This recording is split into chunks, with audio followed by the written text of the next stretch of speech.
Mambo mitandao, sio mitandao unasika vipi na kung'ara kwako jamani. Kwanza hiyo TikTok ndio mpango mzima. Alijanifurahisha. Si kaka jamani nimesema hapo. Alijanifurahisha. Lazima nimueleze mama. Washtuka nini? Mimi nadhani umekuja kuoga kwamba umekuja kuongea na simu bafuni. Mzee Bahati. Hata nina bahati kukuona bwana. Haya, Nilikuwa na jambo.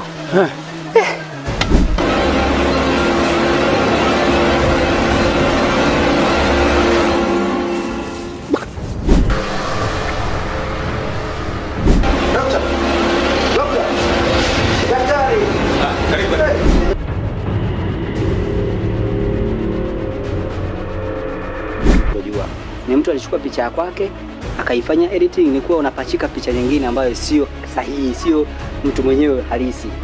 Mama, kuna mahitaji fulani anahitaji mtoto, na usipomfanyia ama usipompatia, una vijogoo huku nje. Huyu anasema mambo 2000 kitu gani? Hata 10,000 atapewa huyu.